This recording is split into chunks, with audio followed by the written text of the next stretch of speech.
But today, we speak about the transition into what I would call the intelligent age. And I did something maybe unusual.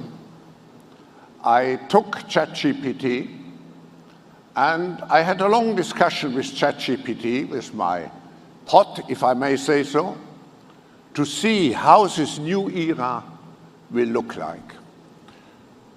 And finally, I had about 20 pages of text, and I asked ChatGPT, summarize the text and tell me now, based on our discussion, how will the new era, the intelligent era, look like?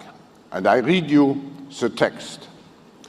Envisioning a future propelled by the technologies of the fourth industrial revolution, we see a new dawn of human civilization, one that harmonizes technology with the deepest needs and aspirations of humanity. This vision unfolds within a society where artificial intelligence, robotics, the Internet of the Things, 3D printing, genetic engineering, quantum computing become the foundations of our daily life, yet are guided by a profound respect for human values, creativity, and the natural world. In this new intelligent age, technology is not merely a tool or an extension of human capabilities.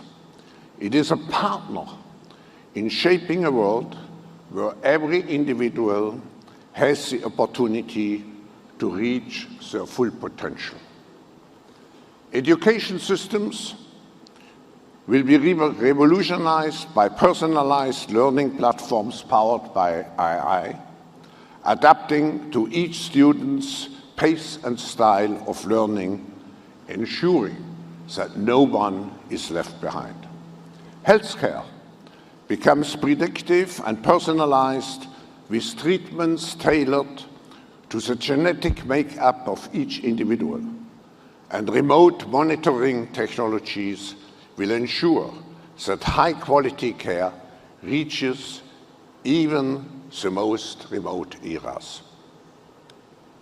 The economy is transformed by a new wave of creative entrepreneurship, where small businesses and innovators have access to the global market through digital platforms, and manufacturing is democratized by 3D printing technologies. Workplaces evolve to prioritize human well-being, with robots and AI systems taking over repetitive and hazardous tasks, freeing humans to engage in creative problem-solving, strategic thinking, and interpersonal connections that foster community and human relationship. I could go on, but at the core of this transformation is a commitment to ensuring that the benefits of technological advancements are equitably shared, bridging the digital divide and creating a more inclusive global society. Environmental stewardship is paramount, with technologies deployed to combat climate change, protect diversity, and restore natural ecosystems. This vision of the intelligent age, a new human-centered, creative civilization, is not a foregone conclusion, it's a choice. The future is not happening. We, particularly you as government leaders, you are shaping the future. So what does it mean for government leaders? 4 things. First, this new civilization is around the corner. It's not something for the next generation. The speed of transformation is enormous. So we have to prepare already now with all our forces for this new type of the intelligent age.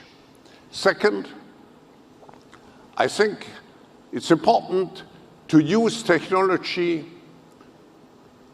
not in order just to have more creativity and technical creativity, but to achieve certain objectives. And the objectives are very clear for humankind. It's to make our world more sustainable, more resilient, more human, and more equitable. The third objective for government leaders, of course, is also to engage populations into this change process. Because many people are afraid. People fear about this fast speed of change which they have to digest in their daily lives and in their professional lives. And finally, we need the guardrails.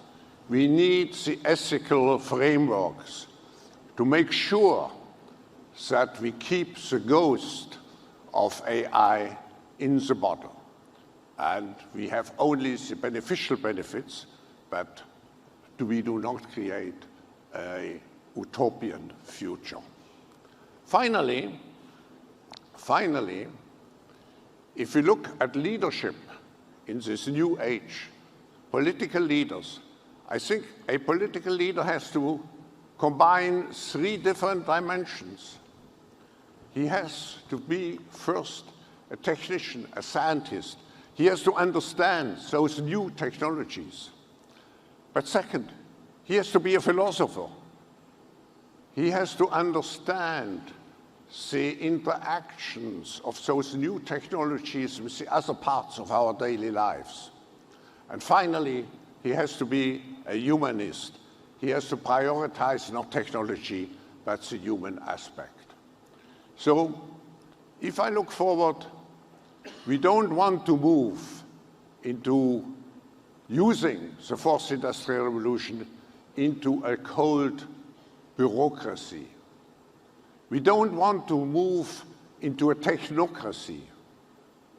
What we want to do, we want to move in what I would call a humanocracy, a world where we use technology to use all our human potential and to create even a better world.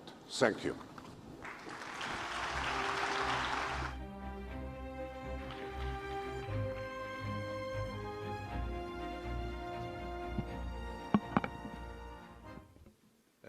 Thank you, Professor.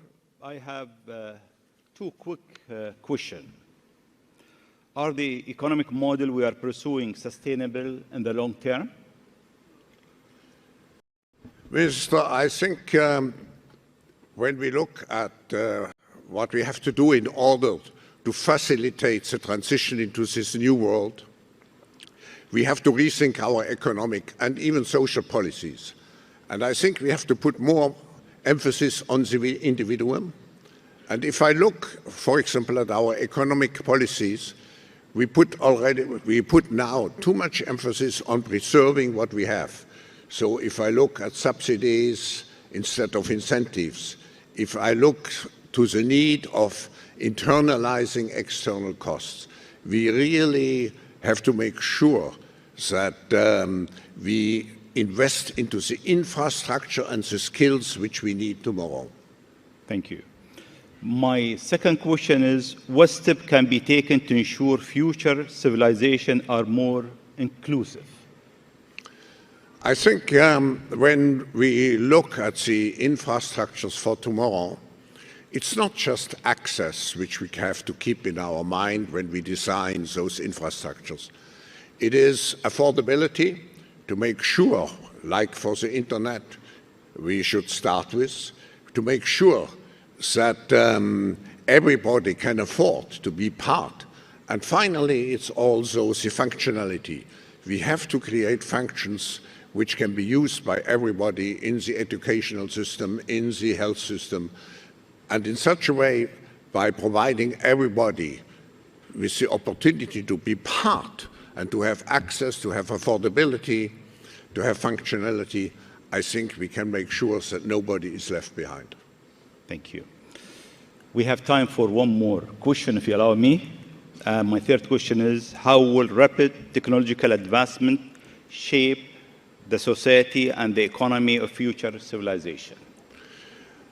When I explained some years ago the fourth industrial revolution, I think there are three particular aspects. It's first the speed. We are now in the exponential phase.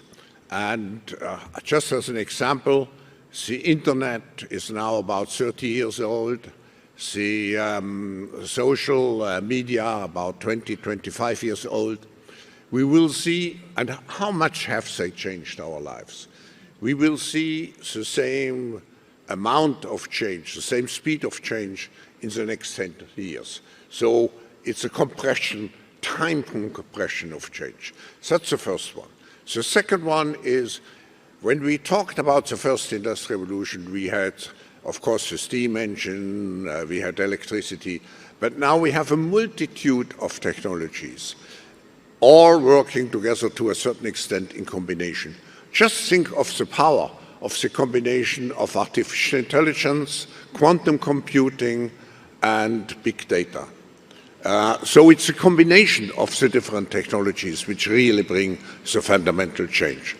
And finally, I think we have to be prepared for a world where we see a fusion of our physical, our digital, and our biological dimensions. So it will be a world integrating the physical, biological, and the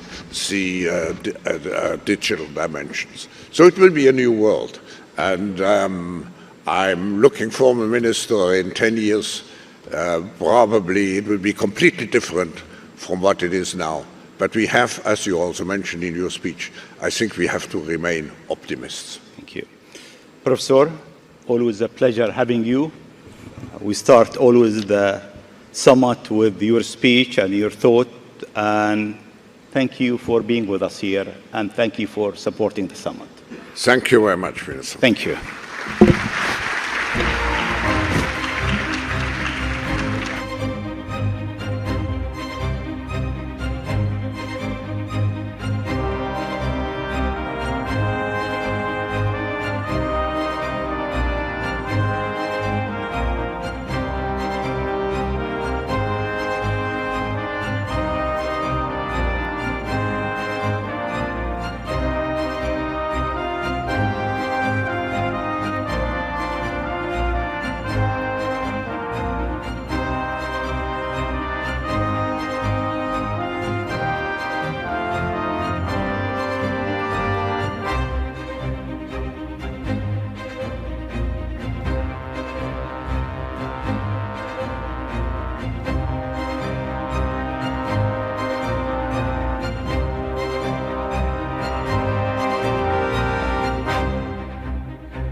Ladies and gentlemen, our next panel discussion is titled Aviation and Emissions, Can Governments Find a Balance?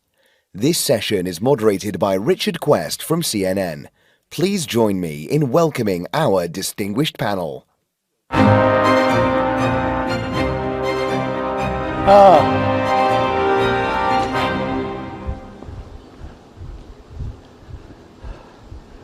Right. Find your name and have a seat. Oh. Quick question to everybody. Who flew to get to Dubai? Put your hand up. Well, you all didn't walk, did you?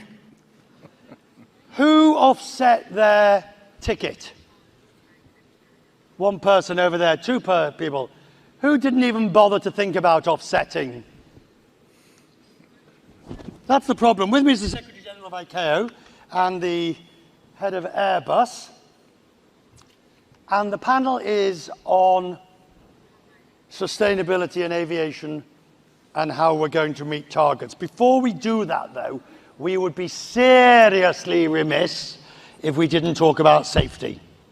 Secretary General, ICAO, which to those who are not familiar, well, you tell us about ICAO in 3 sentences. ICAO is the specialized agency of the United Nations for civil aviation. It has a mandate since 1944 to set the global standards for aviation. But you're not a regulator. We are not a global regulator. We set global standards for aviation, global policies that governments follow for civil aviation. And you do it by delegates to ICAO in Montreal and by consensus. Yes. Yes. The organization is based in Montreal.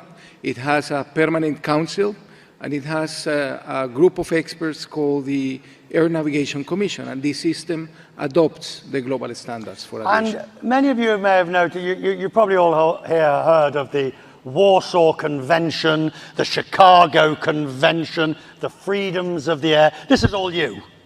This is all ICAO, yes. So when you heard the latest stories about the Boeing MAX, both the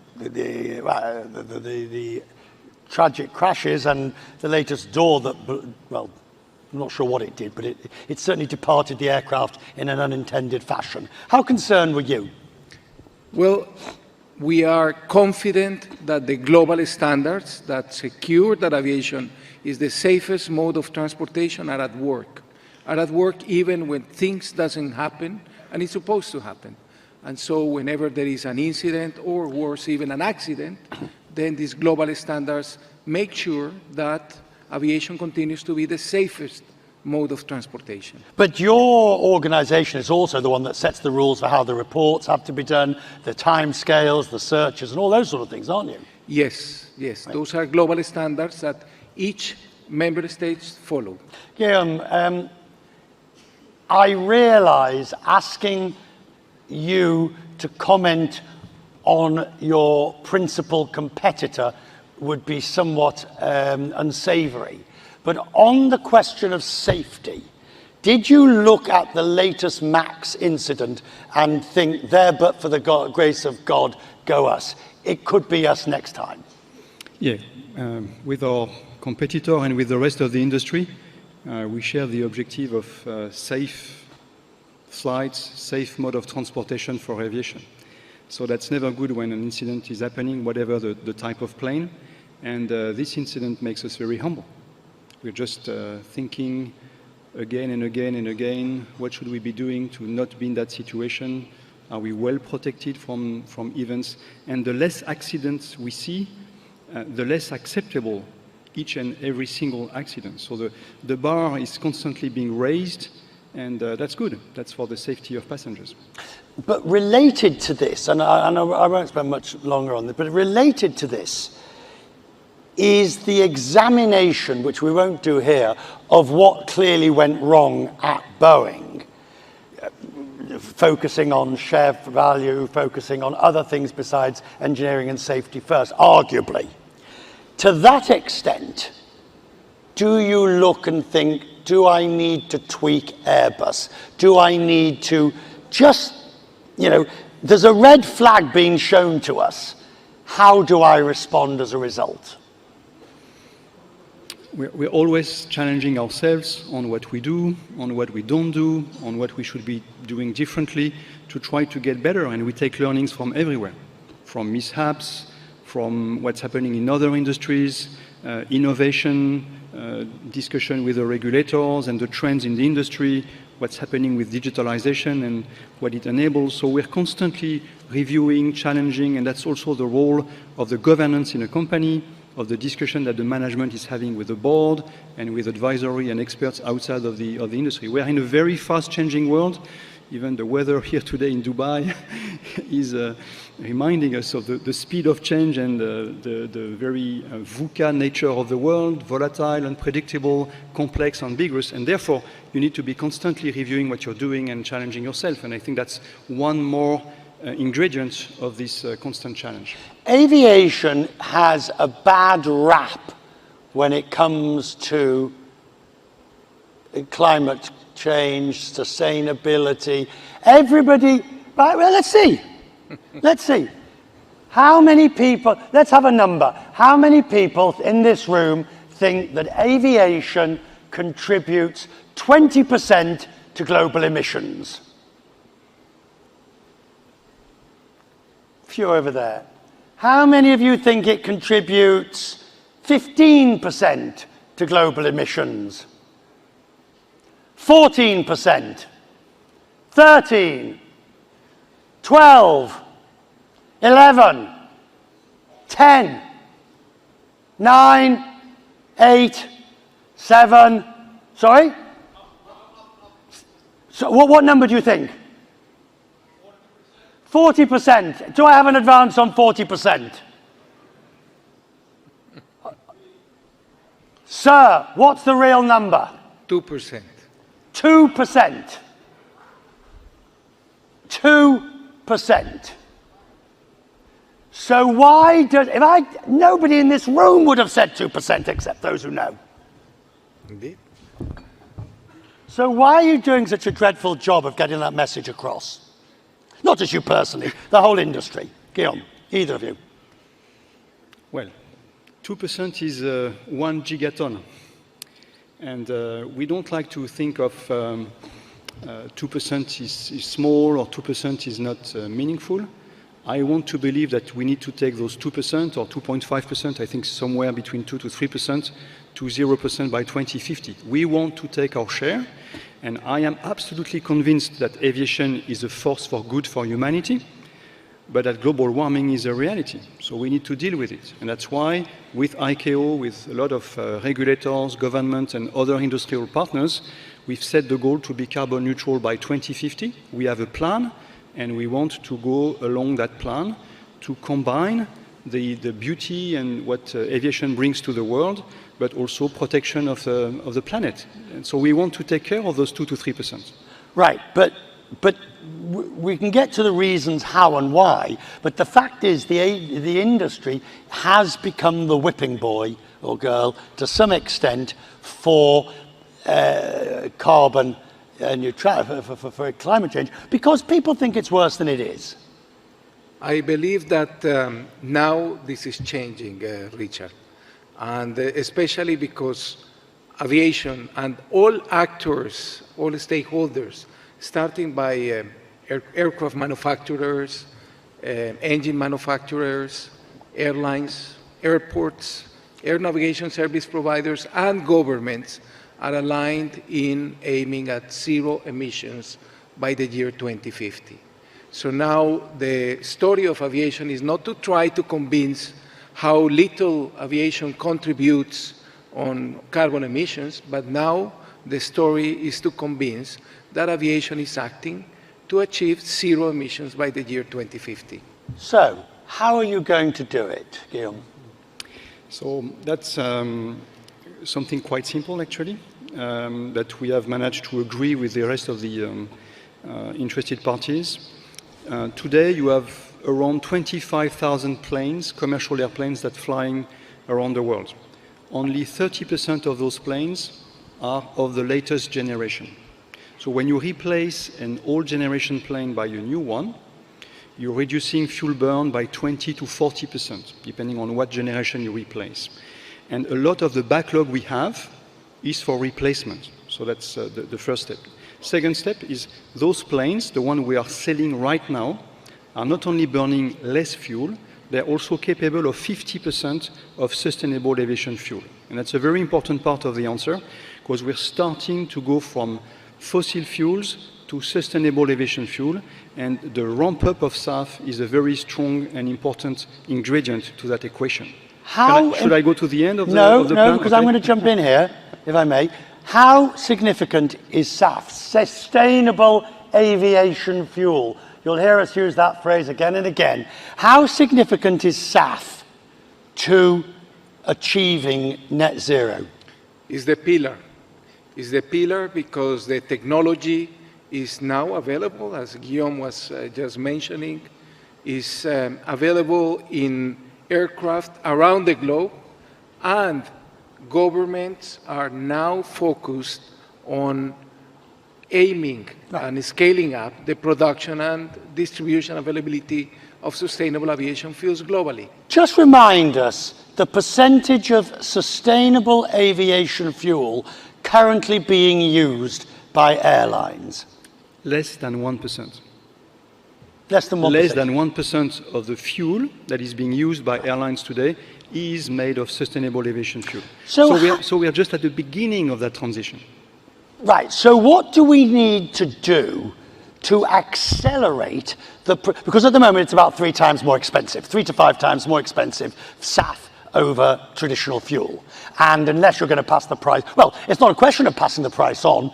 You cannot get the necessary, airlines cannot get SAF in the necessary quantities, correct? Yes. Well, you need policies that incentivize the production of sustainable aviation fuels globally. You need the technologies to be more and more available, and you need the financing to scale up the production.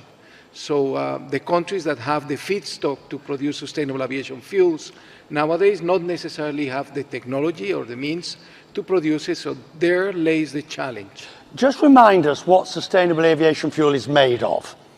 It's made of different types of feedstock materials, or there are also chemical processes that are followed in order to produce e-fuels. So there are different technological methodologies and different... Chip oil, old chip oil. Yes, yes. Used cook oil, for example, or palm oil in some cases, or algae, or different feedstock. But you still can't get it in enough quantities, not without either government incentivizing or some form of major program that's going to, both in the developing world and the developed world, create enough of this at scale. The point here, Richard, is that now the civil aviation sector is getting very serious on this, very committed. It happened here in Dubai just in November. We have the Conference on Aviation and Alternative Fuels, where there was a roadmap agreed between governments, industry stakeholders, to scale up the production of SAF, and through SAF, reduce by 5% carbon emissions in the year 2030 already. So you want to go from, that's 2030 from now, not 2030. So you've got to increase SAF production by how much? Probably 5 times, 10 times. Can you do it? So I think it's important to step back a bit on the use of SAF. When we are burning a jet fuel today, we take carbon from below the surface of the Earth, and when we burn the jet fuel, we put carbon in the air. A sustainable aviation fuel is a fuel that is made of carbon coming from the air. So when you burn the SAF, you're putting the carbon back in the air, but it's neutral. Then when we go to hydrogen, we don't even put a gram of carbon in the air because there's no carbon as the result of using hydrogen. So SAF, there are many different what we call pathways to manufacture sustainable aviation fuel, but today, indeed, it's expensive. So that's why we want to continue to improve the fuel burn of planes to make the economical equation work with fuels which are more expensive. But just as an example, at Airbus, in 2023, 10% of the fuel we have used for flights test flights or logistic flights when we carry parts, 10% has been sustainable aviation fuel. How much extra are you having to pay for that fuel? Well, that's 3 times more expensive. That's true. And that's the challenge that we have to overcome. When you buy a plane that is burning less fuel, you have economy and ecology aligned. You pursue the same objective at the same time. On sustainable aviation fuel today, it's the opposite. So an airline that is buying more sustainable aviation fuel than a competitor is actually at a disadvantage. And that's what we need to change by the regulation. How do you do that? Because it always seems to me, and I've been covering this for a good few years, it always seems to me that all roads, Guillaume, eventually lead back to you saying government has to incentivize in some way. That's not what we are saying. What we're saying is we expect from regulators and governments to create a frame that makes the use of SAF a level playing field. Because the problem is not that SAF is more expensive for everyone. The problem is SAF, whether you use it or not, you're at a disadvantage compared to your competitors. So we need a level playing field for more use of SAF, either through mandates, which is what Europe has been doing, or what the CAF3 is trying to achieve, or you need to incentivize in a way that SAF and jet fuel are more or less at the same price. And then, of course, airlines would be using by far more SAF, which is what's happening in the US with the IRA. So there are different ways of doing things. The ability to get jet and SAF the same price can't happen. It can happen, yes. How? Scaling up the production. Who pays for the scaling up? That's the challenge, but at the same time, the great opportunity that we see in aviation. And so in the case of ICAO, of the International Civil Aviation Organization, we are mandated, we are focusing on how can we work with governments, and especially governments in regions that today do not produce sustainable aviation fuels, but have the feedstock, have the advantage, competitive advantage to produce SAF, to help them and support them in scaling up that production. If you have SAF available worldwide, then prices will go down. Look at what happened with solar energy, for example. It took 50 years. Well, in aviation, we accelerate things. So we have 20 years to do it. Hydrogen. You love hydrogen, don't you? Yes, I do. Go on. Why? Yeah. Why? For the reason I mentioned before.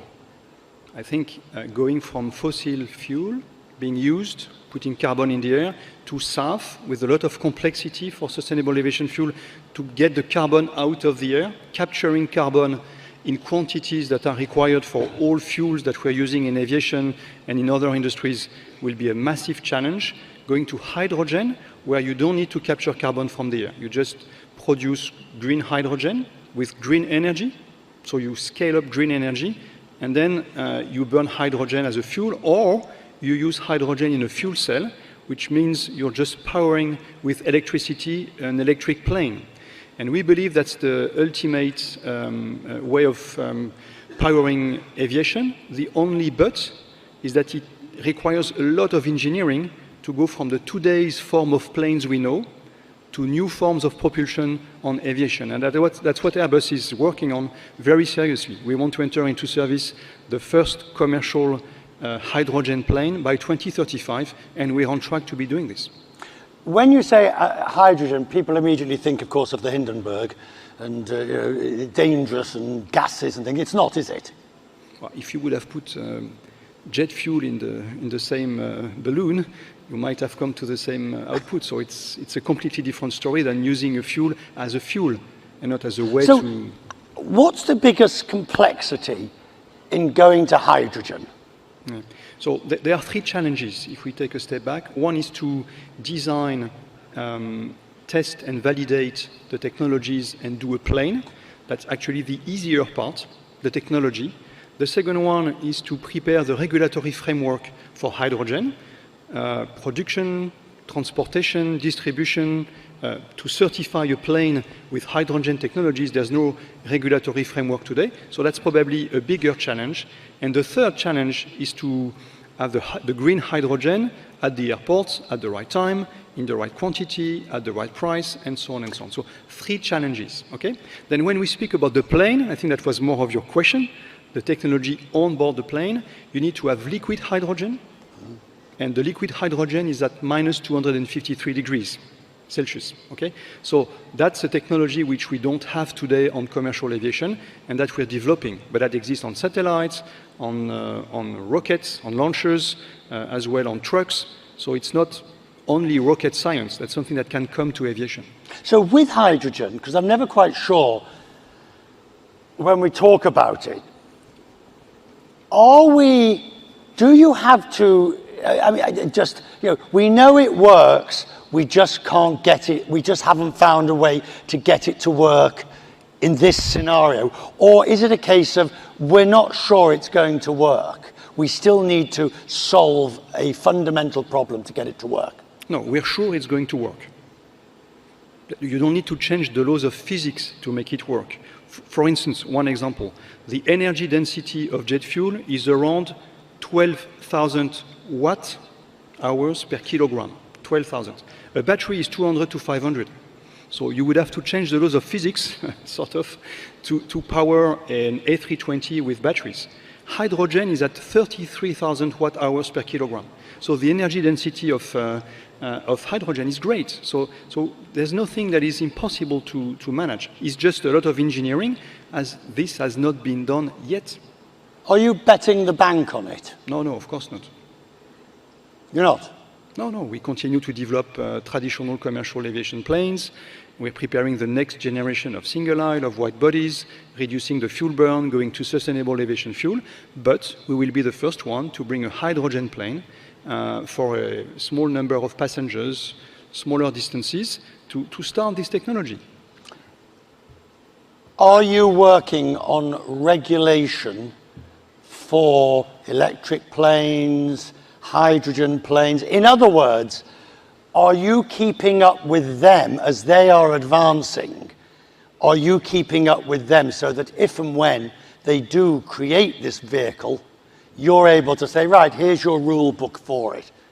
Regulators around the world are working with companies like Airbus and other innovative solutions in order to make sure that the high standards of safety that are required by aviation are complied with to certify that type of products. Once we start seeing standards being adopted or products being certified, then it will become a global standard. CAF 3, the meeting that was held in Dubai, that didn't come up with anything that mandatory, did it? It's all still a bit voluntary and a bit, if you like, the look of it. It is the way multilateralism works, Richard. Or not?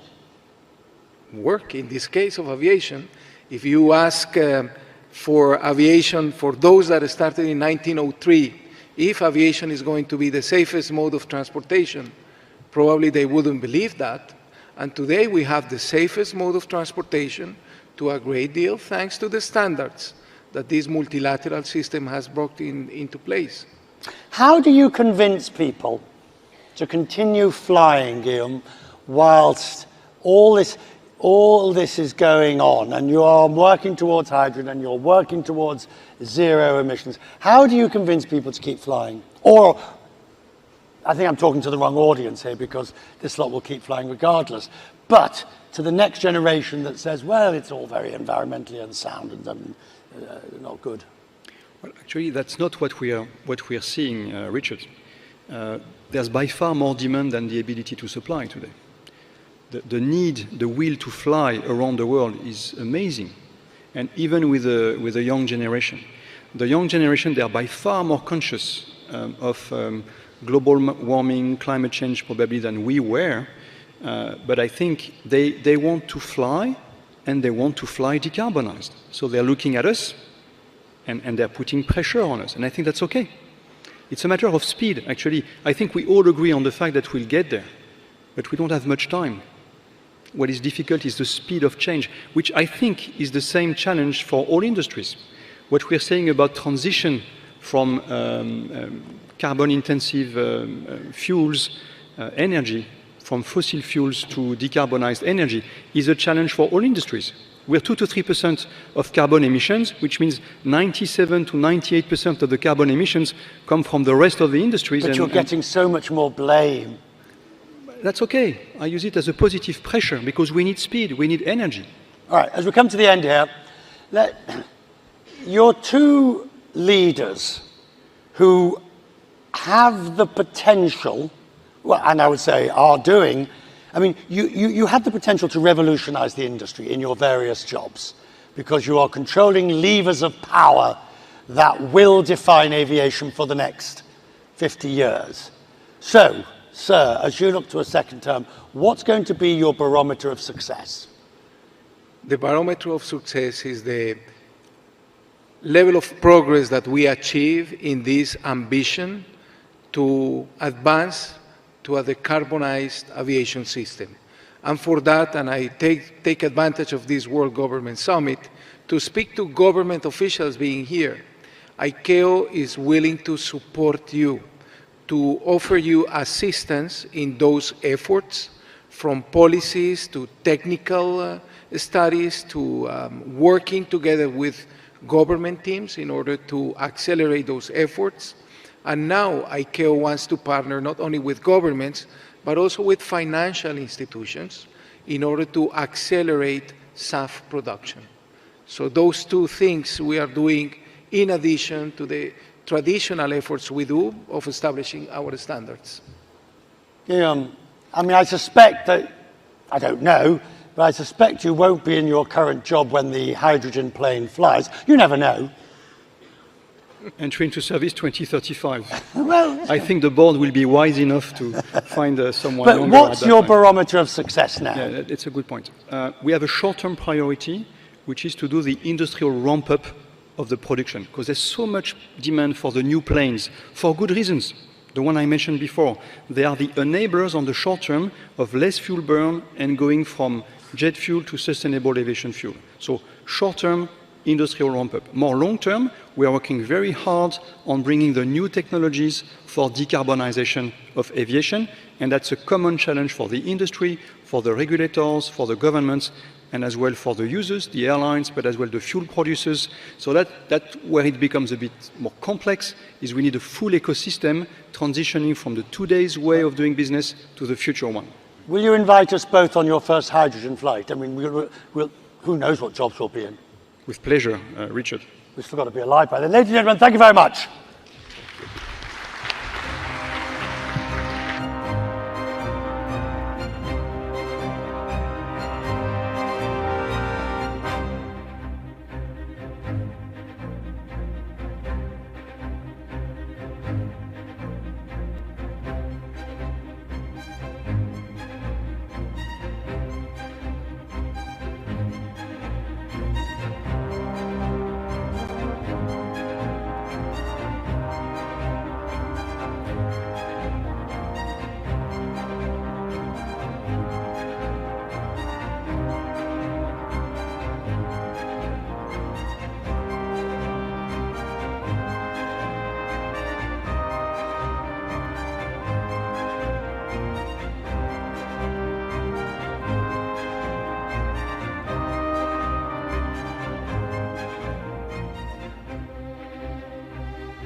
Distinguished guests, our next session is a conversation titled, Who Will Shape the Future of AI? With Jinseng Huang, founder and CEO of NVIDIA, and His Excellency Omar Sultan Al Ulama, UAE Minister of State for Artificial Intelligence, Digital Economy, and Remote Good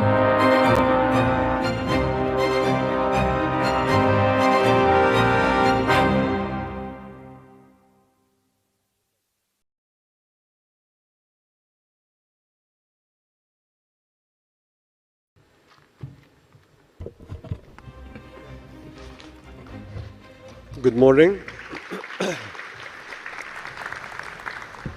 I personally think I prefer this title to my actual title. The ending was quite dramatic, but it puts us up on a very high note. It's my pleasure and privilege to be sitting in front of all of you here today to moderate a pioneer, not just in the technology space, but in the artificial space as well, artificial intelligence space, Jensen, who is leading probably the company that's at the center of the eye of the storm when it comes to artificial intelligence, the hype, the possibilities, and what this technology would mean. Jensen, it's a pleasure being with you on stage here. Thank you. It's great to be here. What an amazing conference. I just want to say that we really appreciate you taking the time, especially since you have GTC in 6 weeks. In 6 weeks, I'm going to tell everybody about a whole bunch of new things that we've been working on. The next generation of AI. Every single year, they just push the envelope when it comes to artificial intelligence and GTC. So we're hoping to get a few snippets out of this. Okay. So I'd like to start with a question that was going on in my mind. How many GPUs can we buy for $7 trillion? Well, apparently all the GPUs. I think this is one thing I'm waiting to ask Sam about, because it's a really big number. Talk about ambition. We have a lot of ambition here in the UAE. We don't lack ambition. But is there a view that you can give the government leaders today with regards to compute capabilities and artificial intelligence? How can they plan well? Where do you think the deployment is going to make sense? And what advice do you have? Well, first of all, these are amazing times. These are amazing times because we're at the beginning of a new industrial revolution. Production of energy through steam, production of electricity, IT and information revolution with PC and internet, and then now artificial intelligence. We are experiencing two simultaneous transitions, and this has never happened before. The first transition is the end of general purpose computing and the beginning of accelerated computing. It's like specialized computing. Using CPUs for computation as the foundation of everything we do is no longer possible. And the reason for that is because it's been 60 years. We invented central processing units in 1964, the announcement of the IBM System 360. We've been riding that wave for literally 60 years now. And this is now the beginning of accelerated computing. If you want sustainable computing, energy-efficient computing, high-performance computing, cost-effective computing, you can no longer do it with general-purpose computing. You need specialized, domain-specific acceleration. And that's what's driving at the foundation our growth, accelerated computing. It's the most sustainable way of doing computing going forward. It's the most energy-efficient. It is so energy-efficient, it's so cost-effective, it's so performant that it enabled a new type of application called AI. The question is, what's the cart and the horse? You know, at first it's accelerated computing and enabled a new application. There's a whole bunch of applications that are accelerated today. And so now we're in the beginning of this new era. And what's going to happen is there's about $1 trillion worth of installed base of data centers around the world. And over the course of the next 4 or 5 years, we'll have $2 trillion worth of data centers that will be powering software around the world. And all of it's going to be accelerated. And this architecture for accelerated computing is ideal for this next generation of software called generative AI. And so that's really at the core of what is happening. While we're replacing the installed base of general purpose computing, remember that the performance of the architecture is going to be improving at the same time. So you can't assume just that you will buy more computers. You have to also assume that the computers are going to become faster. And therefore, the total amount that you need is not going to be as much. Otherwise, the mathematics, if you just assume, that computers never get any faster, you might come to the conclusion we need 14 different planets and 3 different galaxies and, 4 more suns and to fuel all this. But obviously, computer architecture continues to advance. In the last 10 years, one of the greatest contributions, and I really appreciate you mentioning that, the rate of innovation, one of the greatest contributions we made was advancing computing and advancing AI by 1 million times in the last 10 years. And so whatever demand that you think is going to power the world, you have to consider the fact that it is also going to do it 1 million times larger, faster, more efficiently. Don't you think that creates a risk of having a world of haves and have-nots? Since we need to constantly invest to ensure that we have the cutting edge and to ensure that we are able to create the applications that are going to reshape the world and governments as we know them, do you think that there's going to be an issue of countries that can afford these GPUs and countries that can't? And if not, because it'd be surprising if you said the answer is no, if not, what are going to be the drivers of equity? Excellent question. First of all, when something improves by 1 million times and the cost or the space or the energy that it consumed did not grow up by 1 million times, in fact, you've democratized the technology. Researchers all over the world would tell you that NVIDIA single-handedly democratized high-performance computing. We put it in the hands of every researcher. It is the reason why AI researchers, Jeff Hinton in University of Toronto, Yann LeCun, I think Yann's going to be here, University of New York, Andrew Ng in Stanford, simultaneously discovered us. They didn't discover us because of supercomputers. They discovered us because of gaming GPUs that they used for deep learning. We put accelerated computing or high-performance computing in the hands of every single researcher in the world. And so when we accelerate the rate of innovation, we're democratizing the technology. The cost of building, purchasing a supercomputer today, it's really negligible. And the reason for that is because we're making it faster and faster and faster. Whatever performance you need costs a lot less today than it used to. It is absolutely true we have to democratize this technology, and the reason why is very clear. There's an awakening of every single country in probably the last 6 months that artificial intelligence is a technology you can't be mystified by. You cannot be terrified by it. You have to find a way to activate yourself to take advantage of it. And the reason for that is because this is the beginning of a new industrial revolution, and this industrial revolution is about the production not of energy, not of food, but the production of intelligence. And every country needs to own the production of their own intelligence, which is the reason why there's this idea called sovereign AI. You own your own data. Nobody owns it. Your country owns the data. It codifies your culture, your society's intelligence, your common sense, your history. You own your own data. You therefore must take that data, refine that data, and own your own national intelligence. You cannot allow that to be done by other people. And that is a real realization. Now that we've democratized the computation of AI, the infrastructure of AI, the rest of it is really up to you to take initiative, activate your industry, build the infrastructure as fast as you can so that the researchers, the companies, your governments can take advantage of this infrastructure to go and create your own AI. I think we completely subscribe to that vision. That's why the UAE is moving aggressively on creating large language models, mobilizing compute, and maybe work with other partners of this. Let's try to flip the paradigm a little bit. Let's today assume that Jensen Huang is the president of a developing nation that has a relatively small GDP. And you can focus on one AI application. What would it be? Let's call it a hypothetical nation and say that you have so many problems that you need to deal with. What is the first thing that you're going to approach if you're going to mobilize artificial intelligence in that scenario? The first thing you have to do is you have to build infrastructure.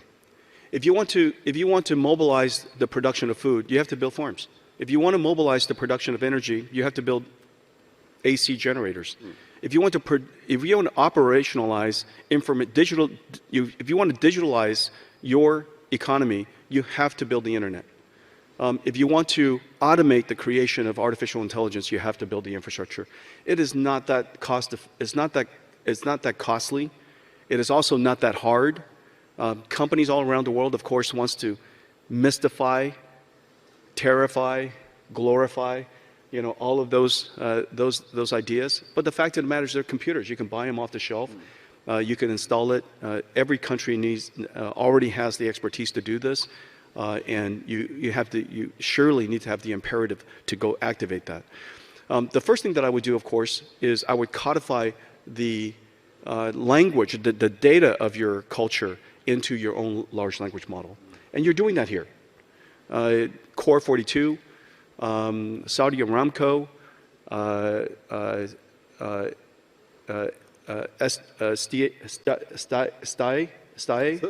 Sadai, really doing important work to codify the Arabic language and creating your own large language model.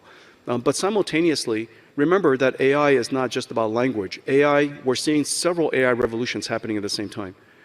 AI for language, AI for biology, learning the language of proteins and chemicals, AI for physical sciences, learning the AI of climate, materials, energy discovery, AI of IoT, the language of keeping places safe, computer vision and such, AI for IoT, AI for robotics and autonomous systems, manufacturing and such. There's AI revolutions happening, AI great breakthroughs happening in all of these different domains. And if you build the infrastructure, you will activate the researchers in every one of these domains.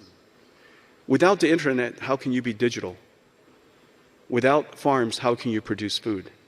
Without an AI infrastructure, how can you activate all of the researchers that are in your region to go and create the AI models? You touched upon the issue of, I would say, authentic ignorance, the fear-mongering, AI taking over the world. And I think there is a requirement for us to clarify where the hype is real and where artificial intelligence really has the power to create a lot of disruption and to harm us, and where AI is going to be good. What do you think is the biggest issue when it comes to artificial intelligence right now? Because I think the problem of regulating AI is like trying to say we want to regulate a field of computer science or regulate electricity. You don't regulate electricity as a invention or as a discovery. You regulate a specific use case. What is one use case that you think we need to regulate against and that government should mobilize towards? Excellent question. First of all, whatever new incredible technology is being created, you go back to the earliest of times, it is absolutely true. We have to develop the technology safely, we have to apply the technology safely, and we have to help people use the technology safely. And so whether it's the plane that I came in, cars, manufacturing systems, medicine, all of these different industries are heavily regulated today. Those regulations have to be extended, augmented to consider artificial intelligence. Artificial intelligence will come to us through products and services. It is the automation of intelligence, and it will be augmented on top of all of these various industries. Now, it is the case that there are some interests to scare people about this new technology, to mystify this technology, to encourage other people to not do anything about that technology and rely on them to do it. And I think that that's a mistake. We want to democratize this technology. Let's face it, the single most important thing that has happened last year, if you were to ask me the one single most important event last year and how it has activated AI researchers here in this region, it's actually Llama 2. It's an open source model. Or Falcon. Or Falcon. Another excellent model. Very true. Mistral. Excellent model. I just saw another one, a Smog. There's so many open source models, innovations on safety, alignment, guardrailing, reinforcement learning, so many different reasoning, so many different innovations that are happening on top of transparencies, explainabilities, all of this technology that has to be built, all were possible because of some of these open source languages. And so I think that democratizing, activating every region, activating every country to join the AI advance is probably one of the most important things, rather than convincing everybody it's too complicated, it's too dangerous, it's too mystical, and only 2 or 3 people in the world should be able to do that. That, I think, is a huge mistake. The focus, I think, that we have done in the UAE is to focus on open source systems, because we do believe that anything that we develop here should be given as a opportunity for others that can't develop it. Most of this is developed using GPUs, so graphic processing units that you guys are supplying the world. What do you think the next era is going to depend on? Is it going to continuously be built on GPUs? Is there something else as a breakthrough that we're going to see in the future, you think? Actually, you know that in just about all of the large companies in the world, there are internal developments. At Google, there's TPUs. At AWS, there's Trainium. At Microsoft, there's Maya. Meta has chips that they're building. In China, just about every single CSP has chips that they're building.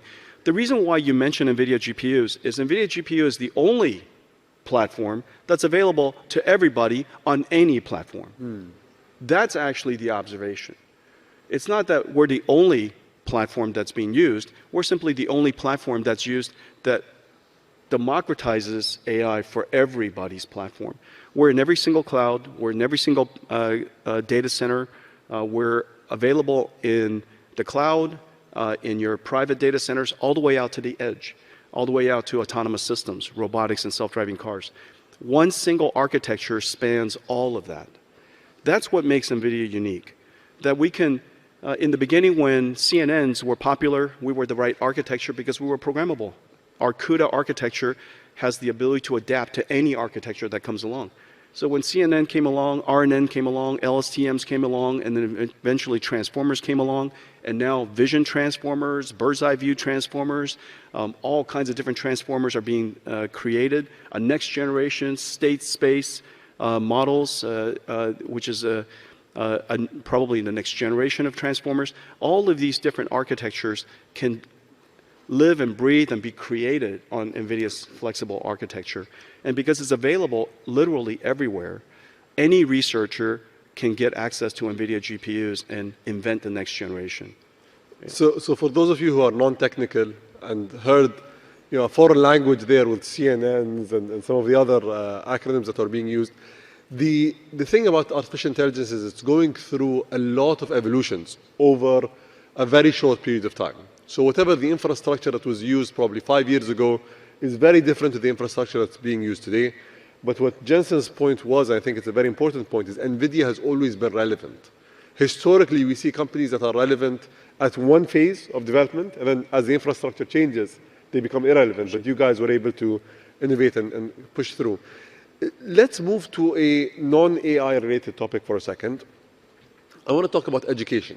So today, knowing what you know, seeing what you see, and being at the cutting edge of this technology, what should people focus on when it comes to education? What should they learn? How should they educate their kids and their societies? Wow, excellent question. I'm going to say something, and it's going to sound completely opposite of what people feel. You probably recall, over the course of the last 10 years, 15 years, almost everybody who sits on a stage like this would tell you it is vital that your children learn computer science. Everybody should learn how to program. And in fact, it's almost exactly the opposite. It is our job to create computing technology such that nobody has to program. And that the programming language is human. Everybody in the world is now a programmer. This is the miracle. This is the miracle of artificial intelligence. For the very first time, we have closed the gap the technology divide has been completely closed. And it's the reason why so many people can engage artificial intelligence. It is the reason why every single government, every single industrial conference, every single company is talking about artificial intelligence today. Because for the very first time, you can imagine everybody in your company being a technologist. And so this is a tremendous time for all of you to realize that the technology divide has been closed. Or another way to say it, the technology leadership of other countries has now been reset. The countries, the people that understand how to solve a domain problem in digital biology or in education of young people or in manufacturing or in farming, those people who understand domain expertise now can utilize technology that is readily available to you. You now have a computer that will do what you tell it to do, to help automate your work, to amplify your productivity, to make you more efficient. And so I think that this is just a tremendous time. The impact, of course, is great, and your imperative to activate and take advantage of the technology is absolutely immediate, and also to realize that to engage AI is a lot easier now than at any time in the history of computing. It is vital that we upskill everyone, and the upskilling process, I believe, will be delightful, surprising, to realize that this computer can perform all these things that you're instructing it to do and doing it so easily. So if I was going to choose a major in university as a degree that I'm going to pursue, what would you give me as advice for something to pursue? If I were starting all over again, I would realize one thing, that one of the most complex fields of science is the understanding of biology, human biology. Not only is it complicated because it's so diverse, so complicated, so hard to understand, living and breathing, it is also incredibly impactful. Complicated technology, complicated science, incredibly impactful. For the very first time, and remember, we call this field life sciences. And we call drug discovery, discovery, as if you wander around the universe and all of a sudden, hey, look what I discovered. Nobody in computer science, nobody in computers, and nobody in the traditional industries that are very large today, nobody says car discovery. We don't say computer discovery. We don't say software discovery. We don't go home and say, hey, honey, look what I found today. This piece of software. We call it engineering. And every single year, our science, our computer science, our software becomes better and better than the year before. Every single year, our chips get better. Every single year, our infrastructure gets better. However, life sciences is sporadic. If I were to do it over again right now, I would realize that the technology to turn life engineering, life science to life engineering is upon us. And that digital biology will be a field of engineering, not a field of science. It will continue to have science, of course, but not a field just of science in the future. And so I hope that this is going to start a whole generation of people who enjoy working with proteins and chemicals and enzymes and materials, and they're engineering these amazing things that are more energy efficient, that are lighter weight, that are stronger, that are more sustainable. All of these inventions in the future are going to be part of engineering, not scientific discovery. So I think we can end with a very positive note. Hopefully we're going to enter an era of discovery, an era of proliferating a lot of the things that unfortunately they are challenges to us, whether it's disease, whether it's limitations and resources. Thank you so much, Jensen, for taking the time and being with us. And I know that we could have continued for another hour, but thank you for taking the stage, and thank you for your insights. Thank you. Thank you, everyone.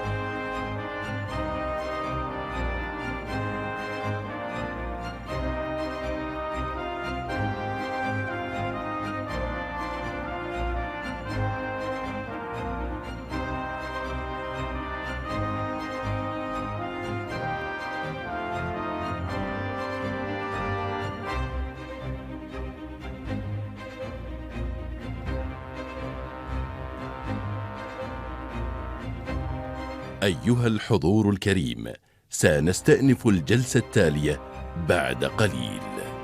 Ladies and gentlemen, we will resume our next session shortly.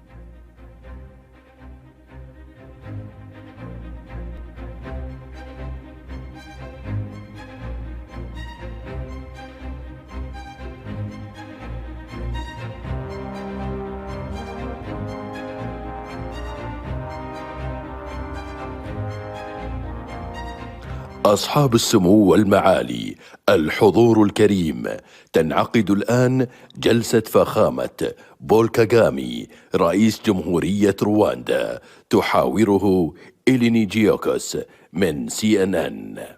Your Highnesses, Excellencies, ladies and gentlemen, our next session is a conversation with His Excellency Paul Kagame, President of the Republic of Rwanda. This session is moderated by Eleni Jokos from CNN.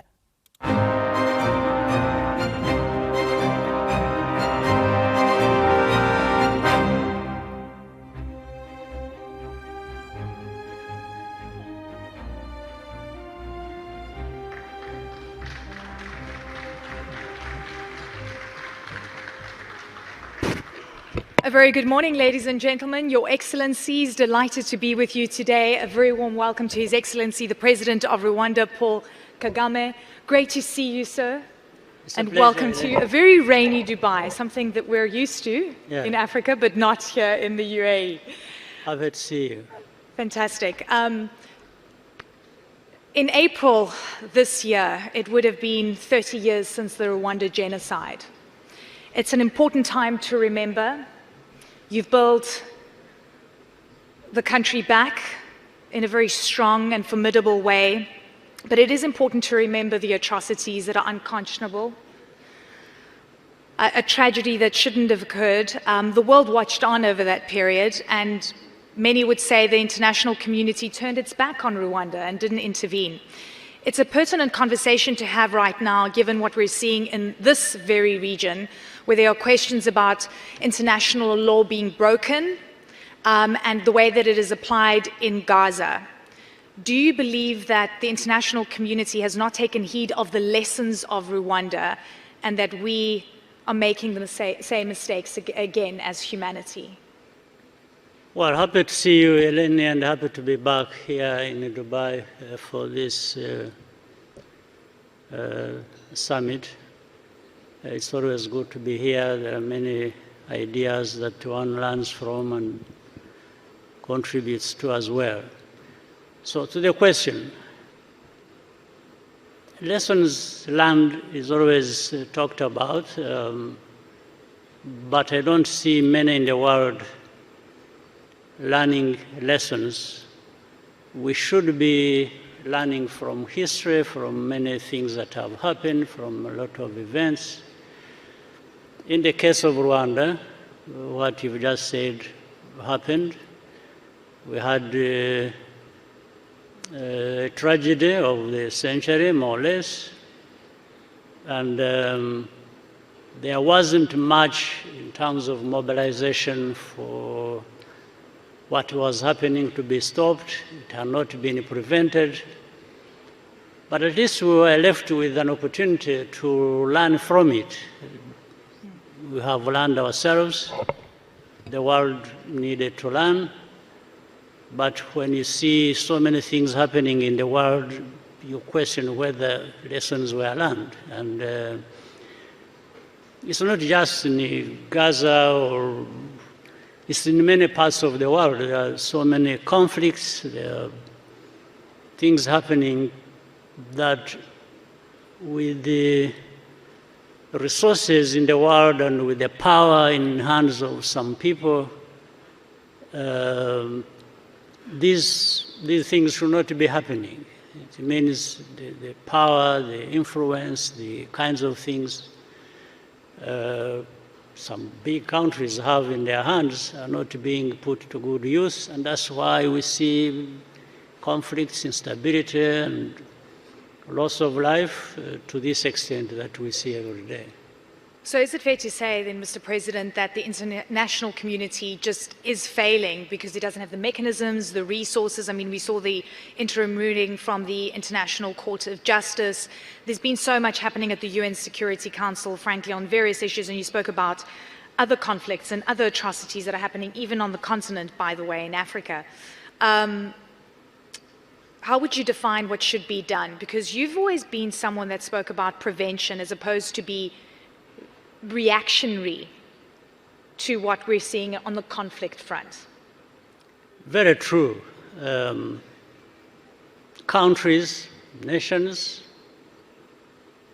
regions, international institutions should be there, in fact, should have been there to ensure that there is a capacity to actually prevent these things that consume people's lives and like lives are worthless, to prevent that or to quickly stop that wherever it is taking place.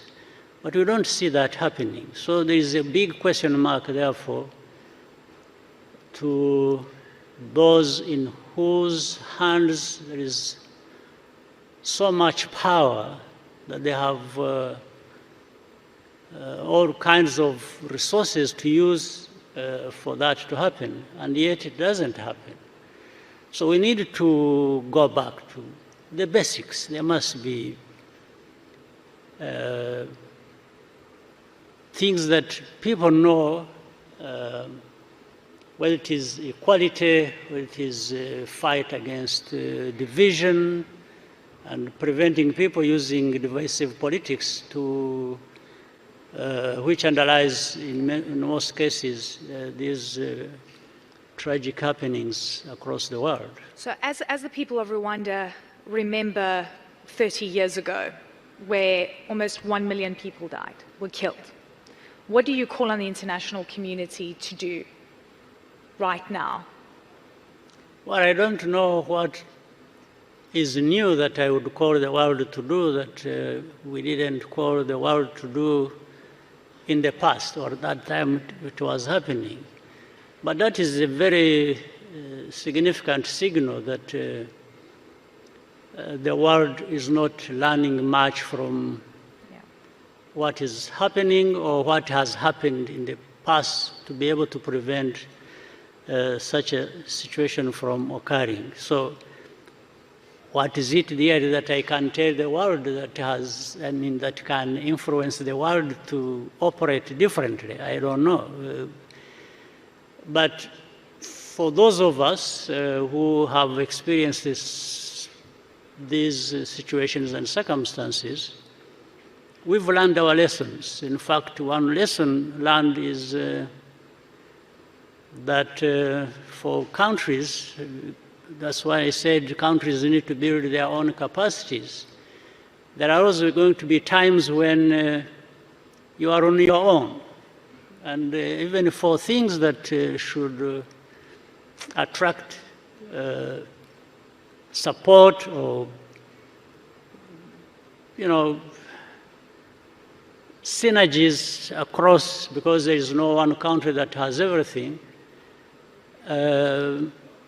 when you need such, it will not happen. It won't be coming. So. And you'll be on your own. You'll be on your own. It's a very, very important point. Speaking of being on your own, Africa only now has a permanent seat on the G20, and that's through the AU. Antonio Guterres, the UN chief, is calling for a permanent seat for Africa at the UN Security Council. For far too long, frankly, Mr. President, Africa has not been included in influencing global decisions. Do you think that these two seats, these two changes, hopefully at the UN Security Council as well, but at the G20, is going to change that? Well, those two seats are long overdue. One would ask, why did it not happen 10, 20 years ago, or even more? Why is it even being talked about now? And in reality, with the G20, it's beginning to happen. But here I want to say this. There are two problems. One is we, Africa itself. We need to organize, to be together, to have a voice, a strong voice, because there are many resources on our continent. Why don't we leverage that so that the rest of the world also is interested in working with us in a cooperative way, rather than just telling people to follow what they have decided. So that is one part. The other part is what I alluded to earlier, the power that is wielded by a number of countries in this world should also be used rationally and reasonably, and get to understand that Africa, for example, is as important as they are, so that, and they are not there to just be, Africa is not there to be influenced, or to take sides according to the lines they have decided or determined. So those two things must be addressed. How rational the powerful parts of the world are and how they use their power. The second is for Africa to understand and to know that it's actually powerful in many ways. Absolutely. Because Africa has enormous resources. It's got everything. Yes, human and other resources. Absolutely true. I mean, you're talking about the power that is wielded by, certain countries that clearly make the big decisions. There's a lot of talk and I guess concern, sort of people are saying that there could be a shift in the power axis globally, whether it's the BRICS nations, also inviting Middle Eastern countries to the fray, for example, and other emerging market countries. Do you see that shift happening? Do you believe that we could see that? I think it is happening. It's bound to happen. Things of that nature we have witnessed in the last 5, 10, 20 years cannot continue unchallenged. There's no question about it. Yeah. So when you spoke about Africa coming together, I mean, we've got the African Continental Free Trade Area. It's a piece of policy that is working together to get countries to work together. But at the same time, the continent needs stability. We have seen many coups, specifically in West Africa, over the past few years. How concerned are you? Because we've got 19 presidential and democratic, general elections this year in Africa. It's pivotal, but at the same time, it coincides with coups. Yeah. Well, it goes back to learning lessons. I'm sure people in those countries or places where coup d'etats are taking place, we have also to look at the root cause of that. It is easy to condemn coups and say it shouldn't happen. It is right. But at the same time, we need to ask ourselves the question. We understand it that way, yet the coups actually keep taking place. So that means there's something lacking. And therefore, that's what takes us to the root causes.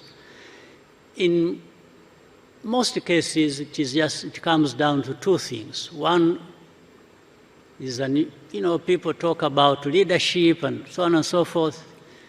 Leadership needs to be looked at in a sense of the weight carried by those in leadership to make sure that they serve the interests of their own people and for their prosperity. In most cases, that doesn't happen in some places. The other is about governance. You have leaders, you have how they use that responsibility to govern the entities that they are leaders for.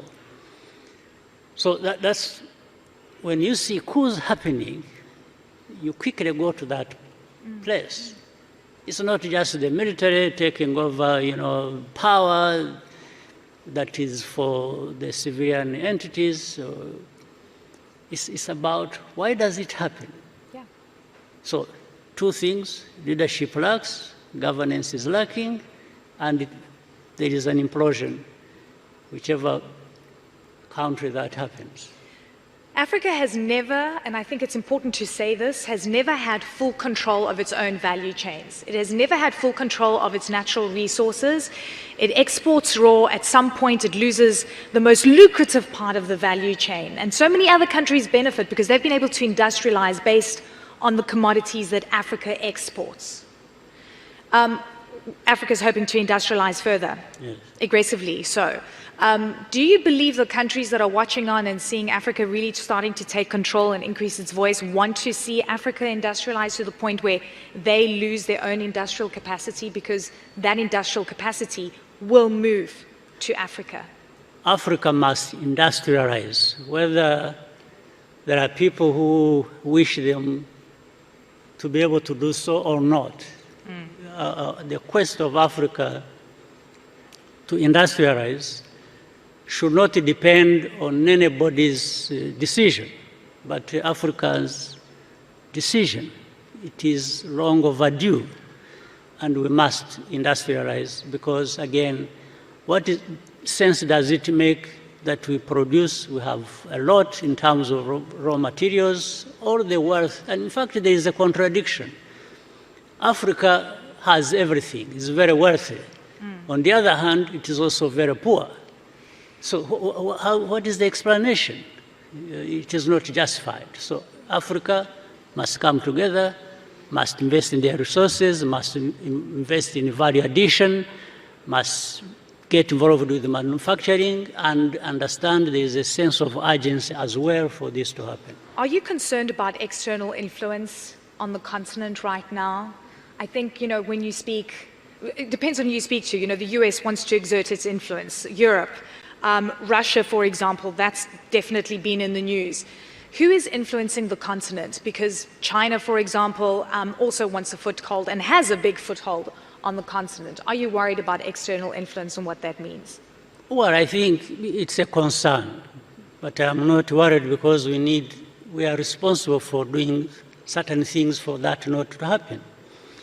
So, but that is happening. So that is another responsibility of the Africans, to make sure that Africa is not there for anybody's taking.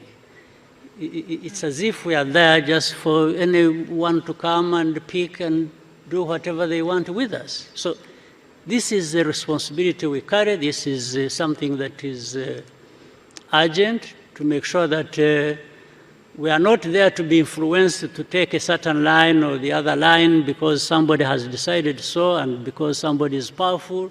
So Africa must be that powerful to make sure that we do what has been determined by ourselves to be important to us and our people. What doesn't Africa have to be able to decide? Absolutely. To do that? Mr. President, one quick question. You've got presidential elections later on this year. President Biden last week said, or a few days ago said, I'm the most qualified man for the job and I need to see this through. I need to finish what I started. Elections in Rwanda this year, do you believe that you're the most qualified for the job and to see it through? Yeah, the elections are for people to decide whether the people they are electing are qualified to do the job. So we'll see. The voting counts. That's counts, and history counts, and the proof of the eating is in the pudding. Sir, I thank you very much for your time and can't wait to visit Rwanda again. I appreciate it. Good to see you. Ladies and gentlemen, His Excellency the President, Paul Kagame. Thank you, Your Excellency, for this session.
أصحاب السمو والمعالي، الحضور الكريم، نستمع الآن لكلمة رئيسية لمعالي الدكتور تادروس غابرييسوس، المدير العام لمنظمة الصحة العالمية. Your Highnesses, Excellencies, ladies and gentlemen, please join me in welcoming His Excellency, Dr. Tedros Ghebreyesus, the Director General of the World Health Organization.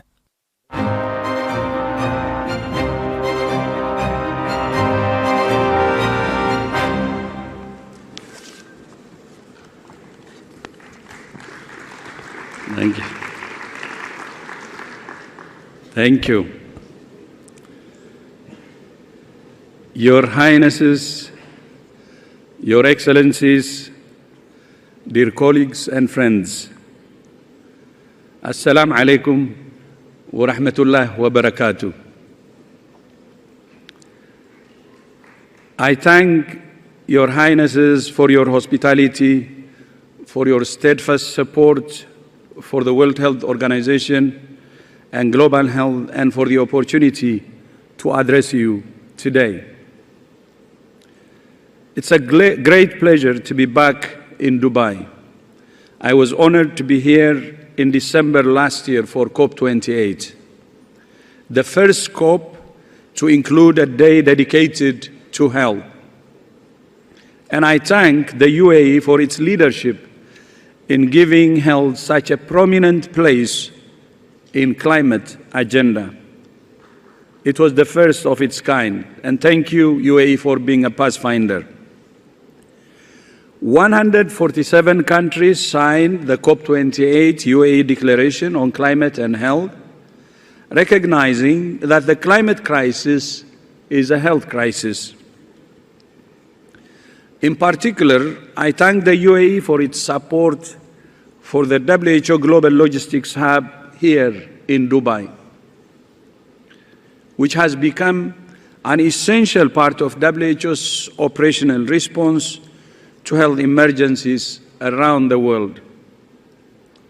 Last year, the hub distributed medical supplies for 50 million people in emergency situations in 81 countries in every region of the world: Afghanistan, Chad, Fiji, Haiti, Papua New Guinea, Sri Lanka, Ukraine, Venezuela, Yemen, and more.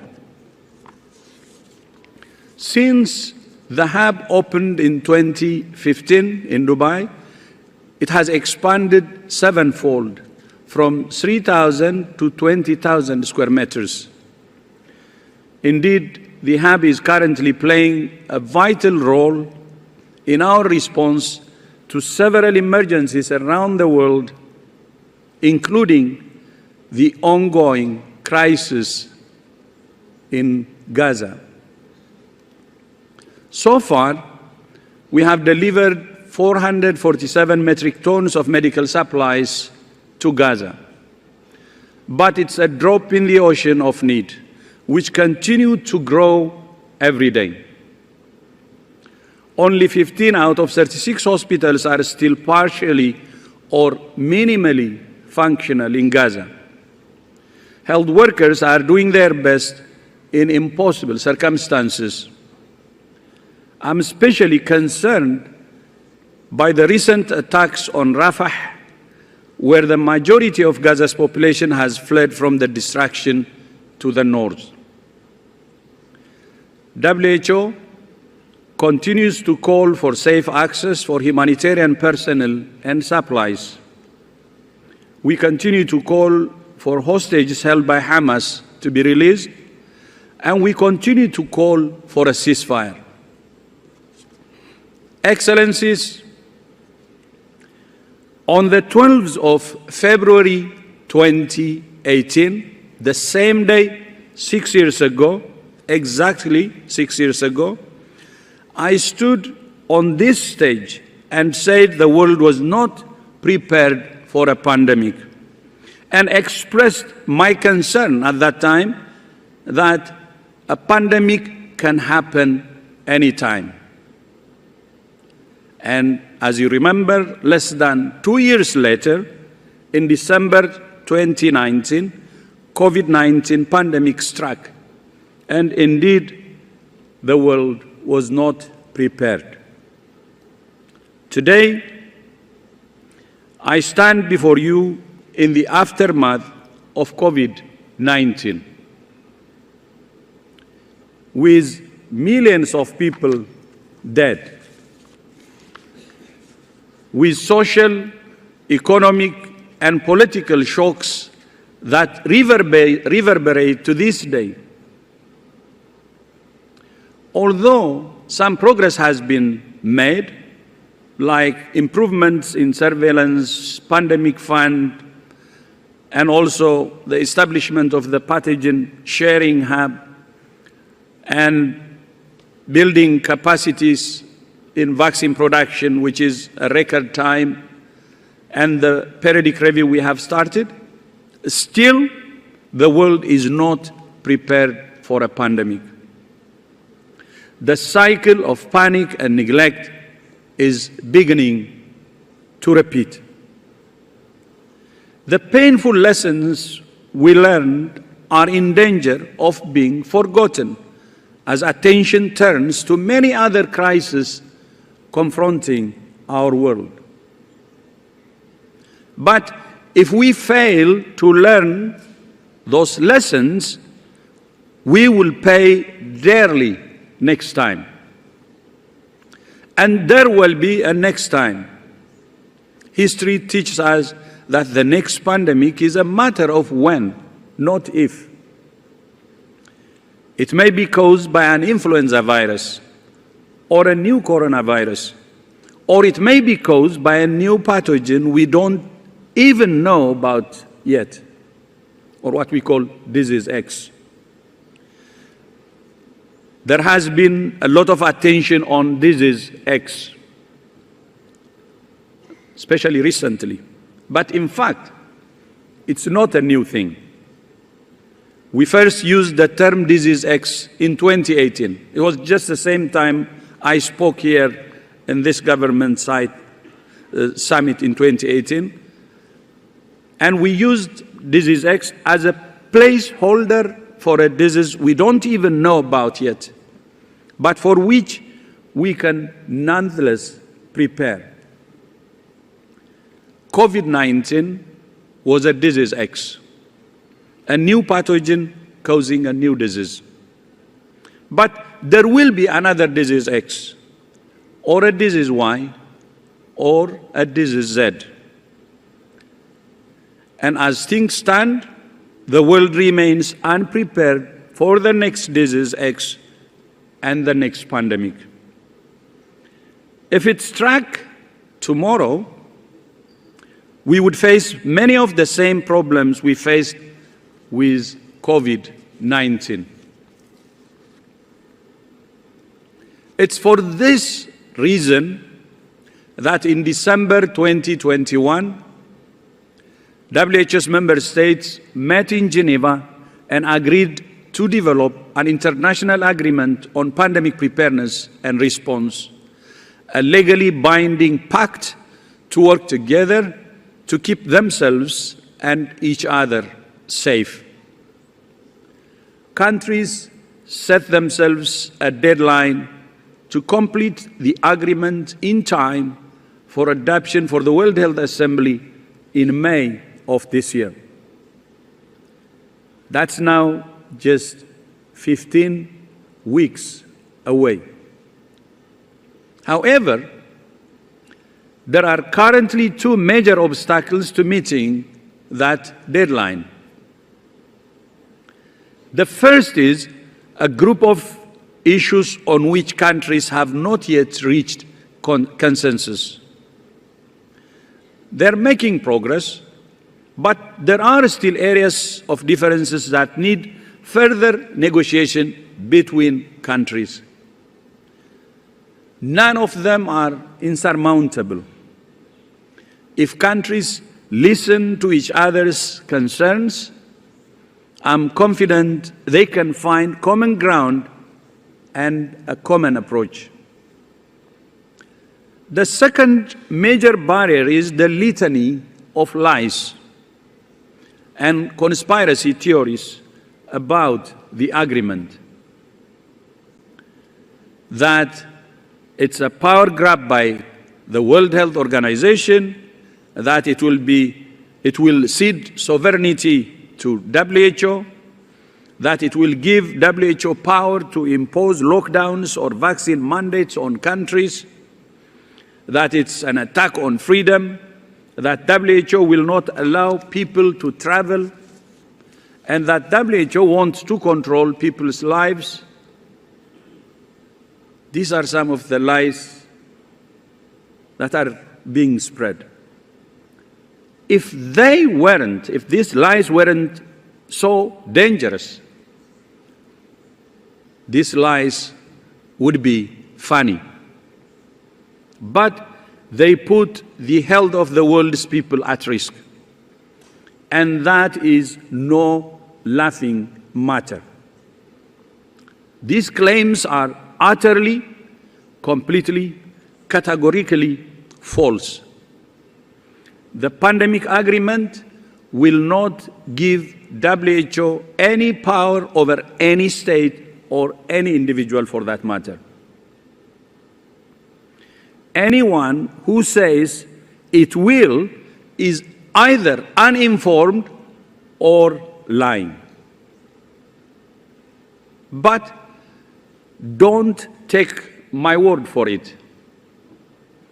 The draft agreement is available on the WHO website for anyone who wants to read it. And anyone who does will not find a single sentence or a single word giving WHO any power over sovereign states. You know, countries are even talking about sovereign AI, as we have seen in the previous panel. The same way, countries will keep their sovereignty. That's because it's sovereign states themselves who are writing the agreement. Why should they agree to cede sovereignty to WHO?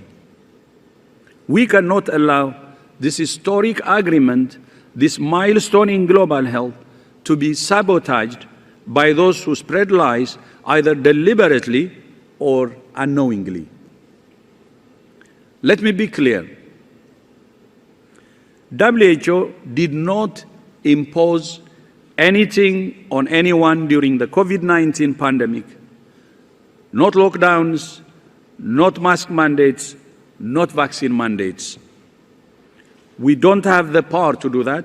We don't want it, and we're not trying to get it.